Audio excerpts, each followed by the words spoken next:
આ દુનિયામાં બધી જ વસ્તુઓ સરળ છે, પણ સરળ થવું બહુ અઘરું છે. એમાંય પદ, પ્રતિષ્ઠા અને પૈસો મળે પછી તો વાત જ જવા દો.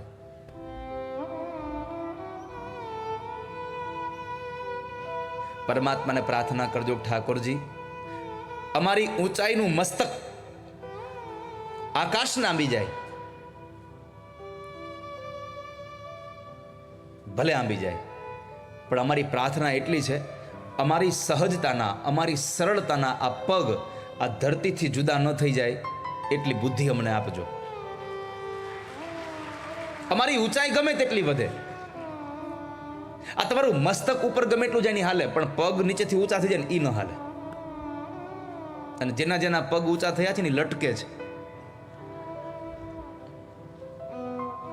માટે સરળતા જીવનમાંથી ન જવી જોઈએ, સહજતા જીવનમાંથી ન જવી જોઈએ. કૃષ્ણની કથા આપણને આજ તો ઉપદેશ કરે છે. આ કથા તમને કઈ ઘરેથી કાઢી મૂકવા માટે નથી. આ કથા તમને ઘરેથી કાઢી મૂકવા માટે છે જ નહીં કે ભાઈ તમે ઘરેથી નીકળી જાઓ, હાલો જંગલમાં વયા જાઓ ભગવાનનું ભજન કરવા. આ એના માટેની કથા જ નથી. આ કથા તો તમારા જીવનમાં બધું જ મેળવ્યા પછી પણ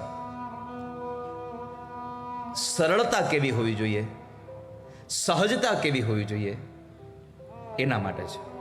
તમે કૃષ્ણના જીવનને તમે જુઓ, માત્ર પરમાત્મા તરીકે ન જુઓ એને,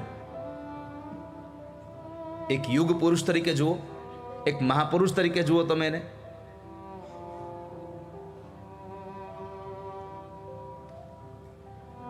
સુદામા ચરિત્રની કથા કેટલા લોકોને યાદ છે? સાંભળી છે કોઈ સુદામા ચરિત્રની કથા? જેટલા લોકોએ સુદામાની કથા સાંભળી હોય, ભગવાનના મિત્ર સુદામાની, જે પોરબંદરથી દ્વારિકા ભગવાનને મળવા ગયા, આની કથા કેટલા લોકોએ સાંભળી છે? અહીંયા આગળ છોકરાઓ કોઈ નથી સાંભળી તમે સુદામાની કથા?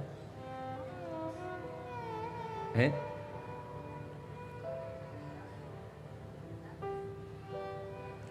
સુદામાની કથા તમે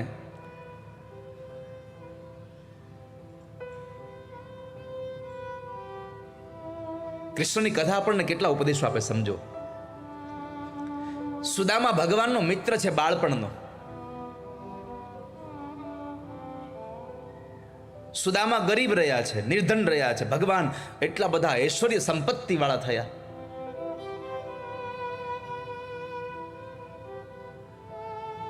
અને જ્યારે ભગવાનને ખબર પડી કે મારો મિત્ર કૃષ્ણ આવ્યો છે, મારો મિત્ર સુદામા આવ્યો છે, પરમાત્મા પોતાના મહેલમાંથી દોડી અને દરવાજે ગયા હતા. સૌથી પહેલી વાત તો એ છે કે મોટા થયા પછી પણ ભગવાન સુદામાને ભૂલ્યા નથી. પણ એના કરતા વિશેષ, તમારો મિત્ર તમને મળવા આવે વર્ષો પછી, વર્ષોના સમય વીતી ગયા પછી તમારો મિત્ર તમને મળવા આવે, અને એ મિત્ર તમારાથી બહુ નાનો રહી ગયો હોય, પૈસામાં સાવ નિર્ધન હોય, તમારી બહુ મોટી ઓફિસ હોય, અને એ ઓફિસમાં તમને જ્યારે મળવા આવે તો તમે મિત્રને બેહાડો ક્યાં? એ કયો મને લો. અહીં બહુ બધા લોકો ઓફિસવાળા છો, બહુ બધાને મિત્રો હશે. તમારો નાનપણનો મિત્ર તમને મળવા આવે અને નિર્ધન રહી ગયો છે, એની પાસે પૈસા નથી, ગરીબ છે, એ તમને મળવા આવે તો તમે એને બેસાડો ક્યાં? Very simple. ક્યાં બેસાડો? સામે. બહુ વાલો હોય મિત્ર, નાનપણનો, સુખ દુઃખની બધી વાતો એને કરેલી હોય તો ક્યાં બેહાડો? બાજુમાં ખુરશી નાખીને બેહાડો. અરે અહીં તું અહીંયા બેસ મારી બાજુમાં. પણ વાલા ભક્તજનો, ભગવાને બતાવ્યું છે કે જ્યારે સુદામા આવ્યા ને ત્યારે પરમાત્મા જે ઝૂલા ઉપર બેસતા હતા ને એ ઝૂલા ઉપર ભગવાને સુદામાને બેસાડી દીધા. તું અહીંયા બેસ.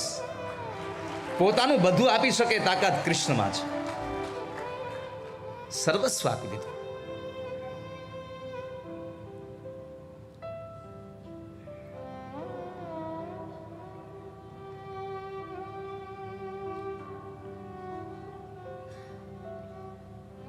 આજે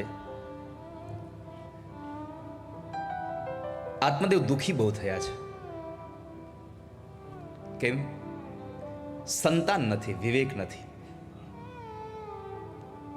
અને એમણે નક્કી કર્યું કે દીકરા વગરનું જીવન જીવવું નથી. આ જીવન જીવીને કરું શું?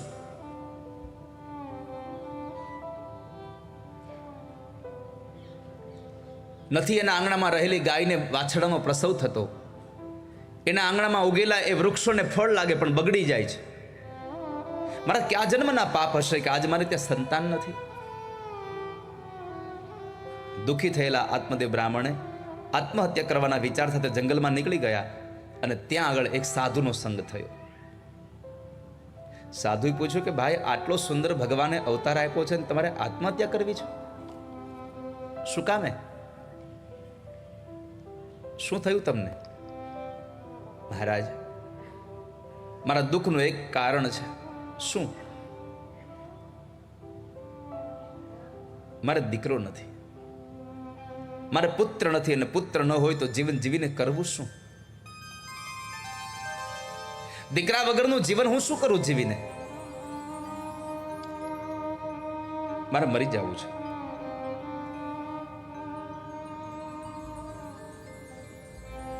અરે ભાઈ,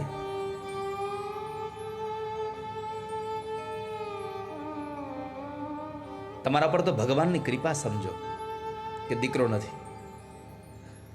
આત્મદેવ કહે છે, મહારાજ તમે સંન્યાસી છો ને અમે સંસારી છીએ. સંસારીના દુઃખની તમને ખબર ન હોય.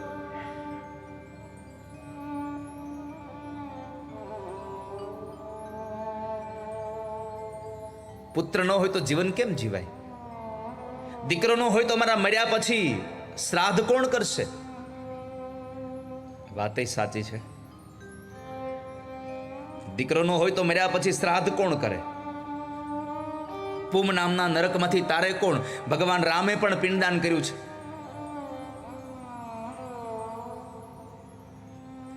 મૃત્યુ પછી પિંડદાન બહુ આવશ્યક છે, પણ બહુ દુઃખ સાથે કહેવું પડે છે કે જેમ જેમ આ ભણતરનો એજ્યુકેશનનો યુગ આવ્યો તેમ તેમ લોકો વધારે સમયથી આગળ વયા ગયા. ઘણી જગ્યાએ મેં જોયું છે, મારી નરી આંખે મેં દ્રશ્ય જોયા છે કે માણસનું મૃત્યુ થાય પછી લોકો એમ કહે કે ના, હવે આવું બધું કઈ પિંડદાન કઈ કરવાનું ન હોય.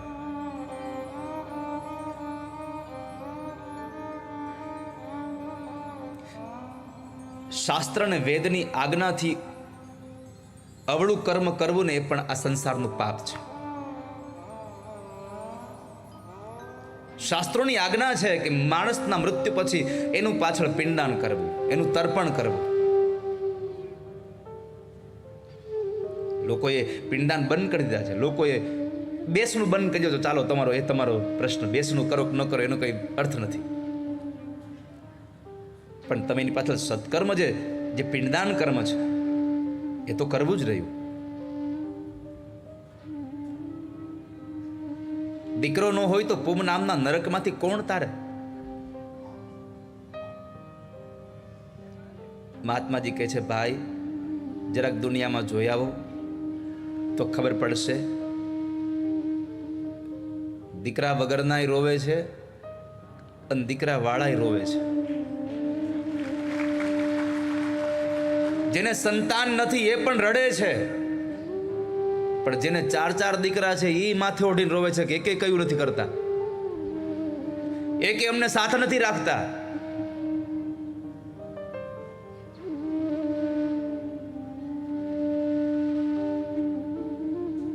વૃદ્ધાવસ્થામાં હું તો કેટલાય જગ્યાએ ભગવાન ભાગવતજીની યાત્રાને લઈને આ પોથીના પ્રતાપે ફર્યા. અમે જોઈએ, અમે તો ક્યારેક દુઃખ થાય કે આ મા બાપ આ સંતાનો માટે જેને પોતાના આખા જીવનને ખર્ચી નાખ્યું, એ માણસ એના છોકરાઓ આમ છોડીને વ્યા ગયા.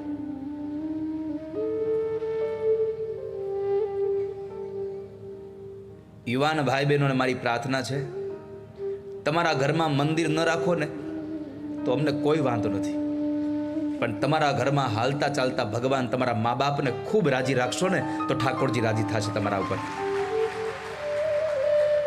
પહેલું તીર્થ મા બાપ છે આપણું. જાઓ પંઢરપુરમાં ભગવાન પંઢરીનાથને જોવા, ઈંટ ઉપર કમરે હાથ દઈને ઉભા રહ્યા હતા. જ્યાં સુધી પુંડરીકે ભગવાનની પૂજા ન કરી દીધી ત્યાં સુધી, પોતાના મા બાપની પૂજા ન કરી ત્યાં સુધી ભગવાન મળવા આવ્યા કે મારે તમને મળવું છે.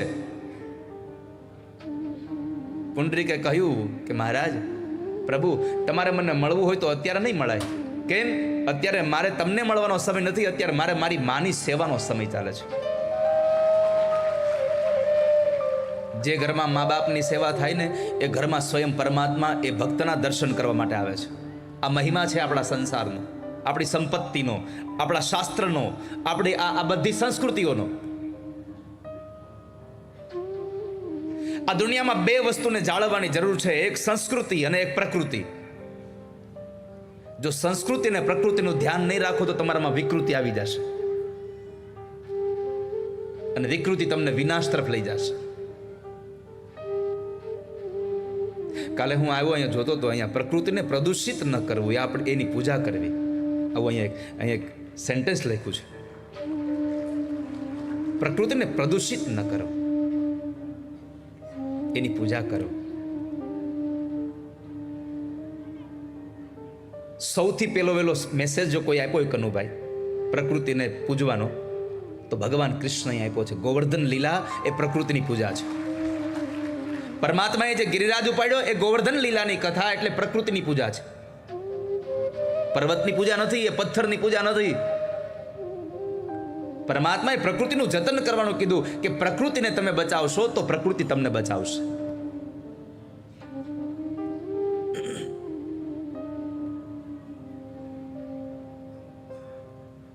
આપણી સંસ્કૃતિની જાળવણી આપણે કરવી જોઈએ, આપણી પ્રકૃતિની જાળવણી આપણે કરવી જોઈએ. આપણી નૈષ્ઠિક જવાબદારી છે. અને માણસ પોતાની જવાબદારીને નિષ્ઠા સાથે જો એની ફરજ અદા કરે ને તો એના જેવો ધર્મ આ સંસારમાં બીજો કોઈ નથી. પોતાની ફરજમાં નિષ્ઠા રાખે. આપણને કોઈ પણ જગ્યાએ નોકરી મળી હોય, તમે નોકરી કરવા તમે જાઓ, 11 વાગ્યાથી લઈને 5 વાગ્યા સુધી તમે નોકરી કરો, સવારના 9 વાગ્યાથી લઈને તમે સાંજના 6 વાગ્યા સુધી નોકરી કરો. ઓફિસમાં હાજર રહેવું ને એ તમારી નોકરી નથી, પણ જેટલો સમય તમે ઓફિસમાં છો એ નિષ્ઠા સાથે કામ કરો, એ તમારી સાચી નોકરી છે. બાકી મહિને પગાર તો તમે ત્યાં ગયા એટલે આવવાનો જ છે. તમે એવરીડે તમારી હાજરી ત્યાં હોય છે એટલે તમને મહિને પગાર આવવાનો છે. પણ જે સમય તમારો નોકરીનો હતો એ સમયમાં તમે જો ગપાટા મારી અને સમય પસાર કર્યો ને એનો પગાર લીધો તો તમારા ઘરમાં અનિતિનું અનાજ આવ્યું છે, યાદ રાખજો. તમારી જે નૈષ્ઠિક ફરજ છે.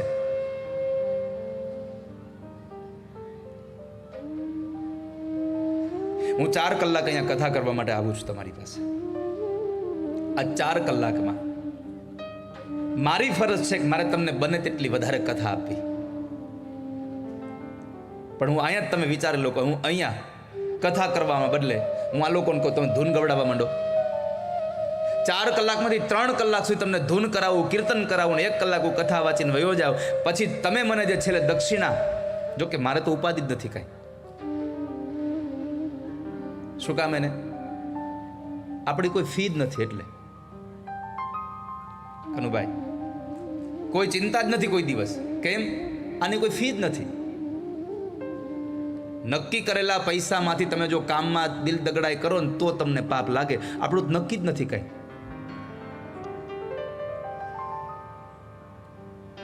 એ તો કનુભાઈને પૂછશો તમે કે કેટલો ખર્ચો થયો, તો કહે એ તો તમને કે આટલાનો ખર્ચો થયો. તો એ કઈ જિજ્ઞેશ દાદાનો ખર્ચો નથી હો. આ લોકો આખો ખર્ચો મારી માથે ચડાવે છે. હા, લોકો કથામાં આખો ખર્ચો મારા માથા પર નાખે કે એની કથામાં મારે 1 કરોડ થયા.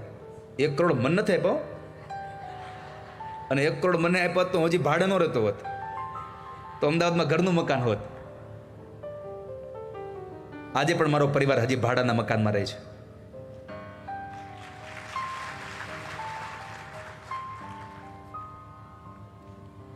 મારી સાથે જેટલી આ બધા ટીમ આવી છે એનું બધાનું ફિક્સ છે.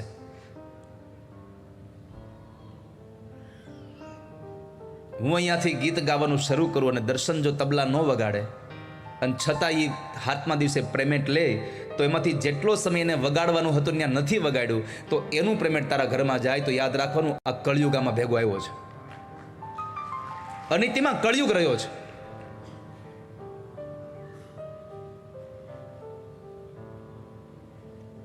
તો આપણી ફરજ જે છે નિષ્ઠા પ્રમાણે રાખવી, એમાં નિષ્ઠા રાખવી.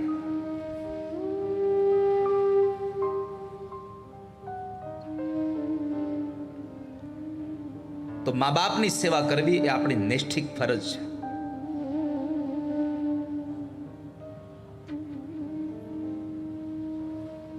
આત્મહત્યા કરાય આટલી વાતમાં.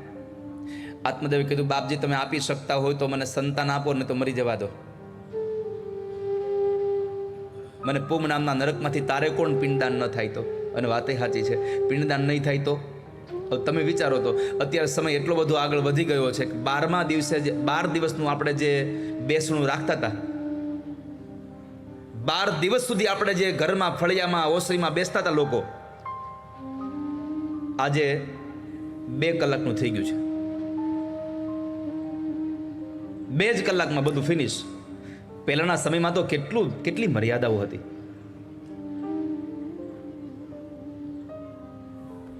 આપણે જતા હોઈએ ક્યાંક કોઈના બેસણામાં, કોઈના ઘરે ખરખરે, તો ખંભે ફાળિયું નાખીને જતા. બેનો કપાળમાંથી ચાંદલો કાઢી નાખે, નાકમાંથી દાણો કાઢી નાખે. આજે બેસણામાં લોકો સૂટ પહેરીને જાય પાછા, જાણે લગ્નમાં ગયો હોય. ઈન મારીને જાય. આપણને એટલી તો ભાન હોવી જોઈએ કે આપણે કેવી જગ્યાએ ક્યાં કામે જઈ રહ્યા છીએ.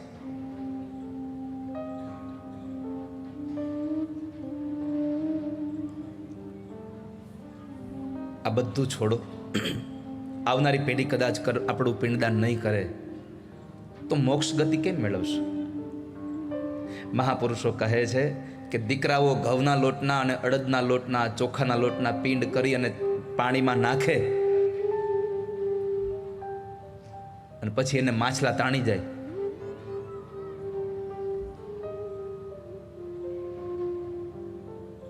એમ પિતૃઓને મુક્તિ નહીં મળી જાય, એમ આપણને મુક્તિ નહીં મળે. તમારી જાતને મુક્તિ અપાવી હોય તો દીકરા પિંડદાન કરે એવી નઠારી આશા લઈને મરવાનું છોડો.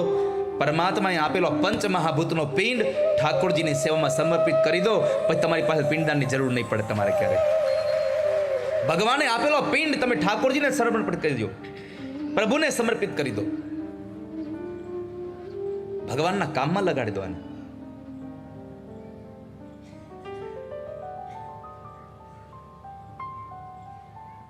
એમાં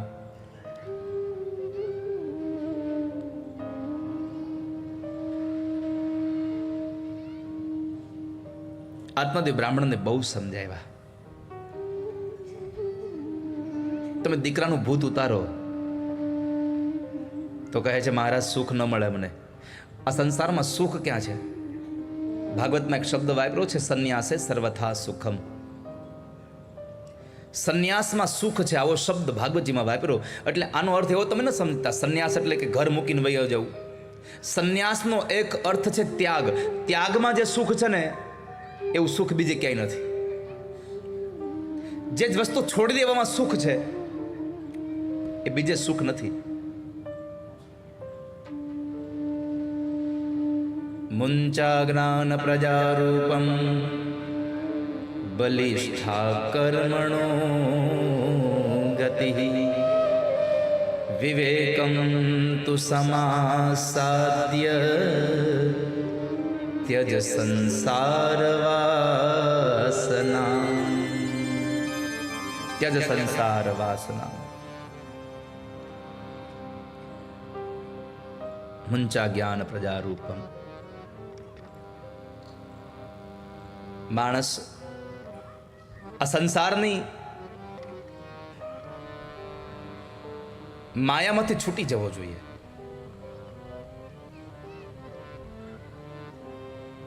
આ સંસારમાંથી મુક્ત થવો જોઈએ.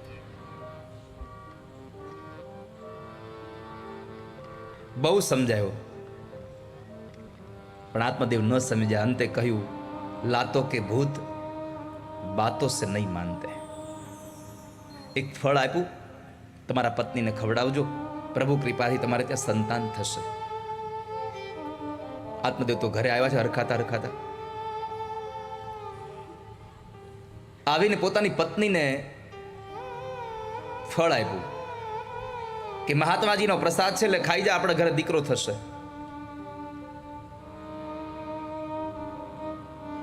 ફળ આપી દીધું. મહાત્માએ કહ્યું તું તમારા પત્નીને ફળ ખવડાવજો, પણ એને ખવડાવ્યું ને, હાથમાં આપી જ નીકળી ગયો.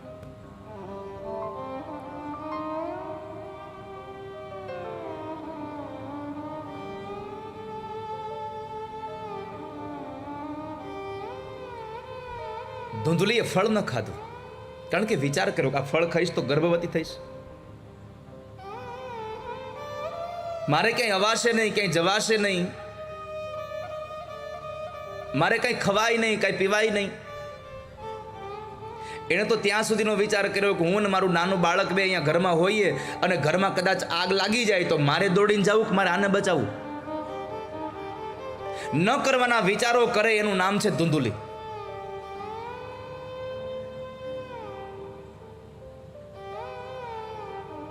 ફળ એણે ન ખાધું, આંગણામાં રહેલી ગાયને ફળ ખવડાવ્યું ને એની બેન સાથે એક નક્કી કર્યું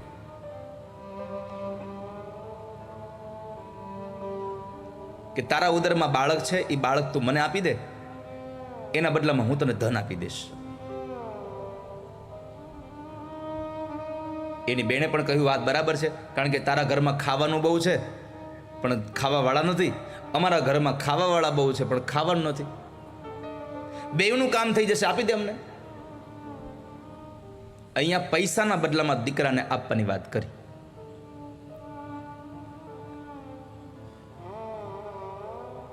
આ દુનિયામાં આ જ હાલ્યું આવ્યું છો, પૈસા માટે જ.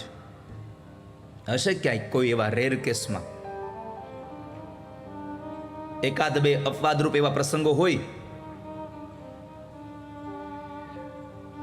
બાકી તમે જુઓ કે એક ભાઈને સંતાન ન હોય, એક ભાઈને સંતાન હોય, 2 દીકરા 3 દીકરા, તો એક સંતાન એના ભાઈને દત્તક આપી દે. હું તમને બધાને પ્રશ્ન પૂછું છું કે આ સંતાન એ ભાઈને દત્તક આપે છે? હલો, જાગો ગ્રાહક જાગો. આ સંતાન એ દત્તક એના ભાઈને આપે છે? ના. કેમ?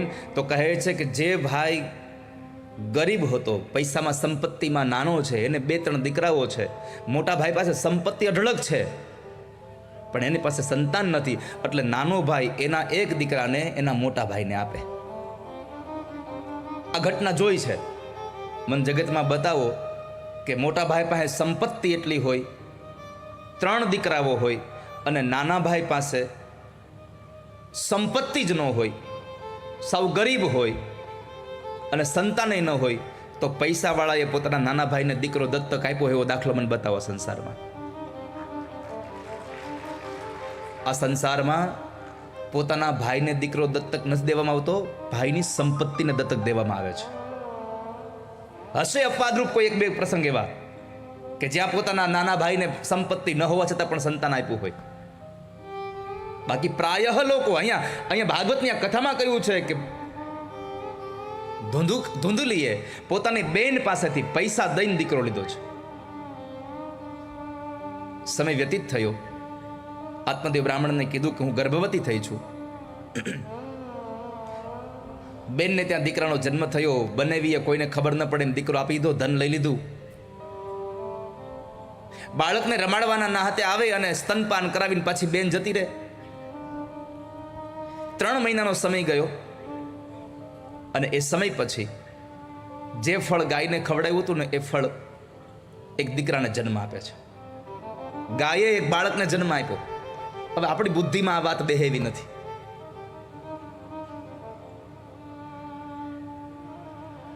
પણ વાલા ભક્તજનો,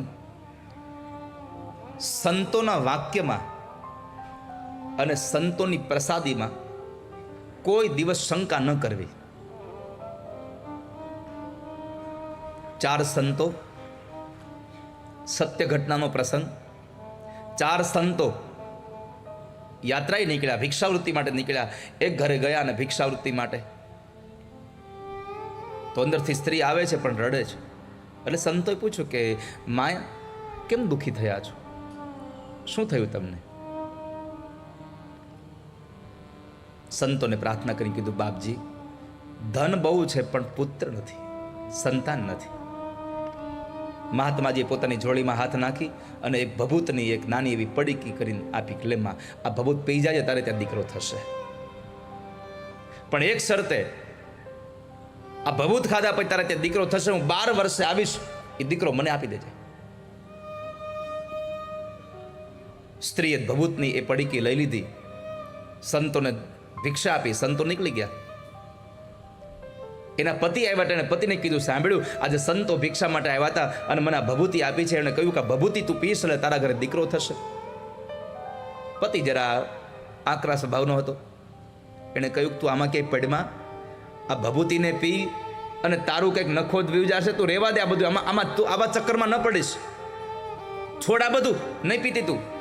પોતાની પતિની આજ્ઞા માની એને ભભૂત ન પીધી, પણ આંગણામાં રહેલો જે કચરાનો જે ઉકળો હતો ને એમાંય ભભૂત નાખી. સમય વ્યતીત થઈ ગયો, બધો ભૂલી ગયા. 12 વર્ષ થયા. પેલા સંતો ફરી પાછા ભિક્ષાવૃત્તિ માટે આવ્યા છે. માએ ભિક્ષા આપી. માને કીધું, માં, મારો ચેલો ક્યાં છે? લાવ, બતાવ, તારો દીકરો ક્યાં છે? બાપજી, દીકરો નથી.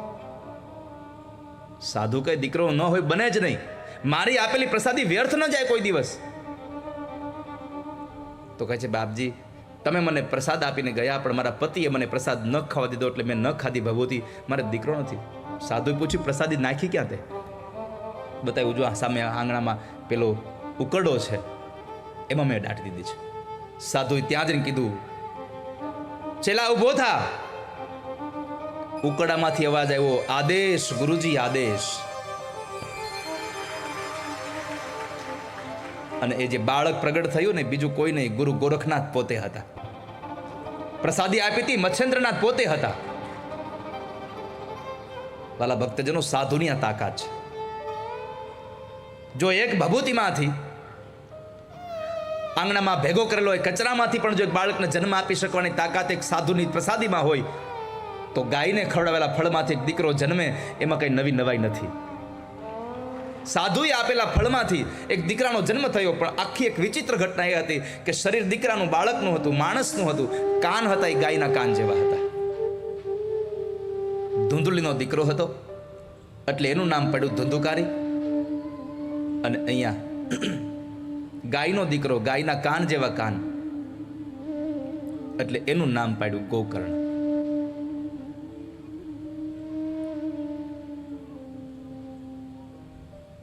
બે દીકરાઓ થયા, મોટા થયા, વિદ્યાભ્યાસ માટે બેસાડ્યા. દીકરો ભણવા ગયો છે, વિદ્યાભ્યાસ માટે ગયા. ગોકર્ણ મહારાજ મહાજ્ઞાની બન્યા અને ધુંધુકારી મહાખલ બને છે, શઠ બન્યો છે. ન ખાવાના પદાર્થો ખાય, ન પીવાના પદાર્થો પીવે. એકવાર મા બાપ પાસે પૈસા માંગ્યા.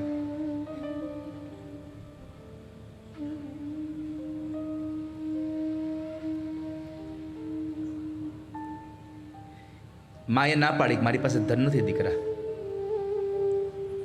મારી પાસે ધન નથી. એટલે માએ ના પાડી તો એના પિતાજી પાસે ગયો, આત્મદેવ પાસે જઈને કીધું કે પિતાજી, મને ધન આપો, મને પૈસા આપો.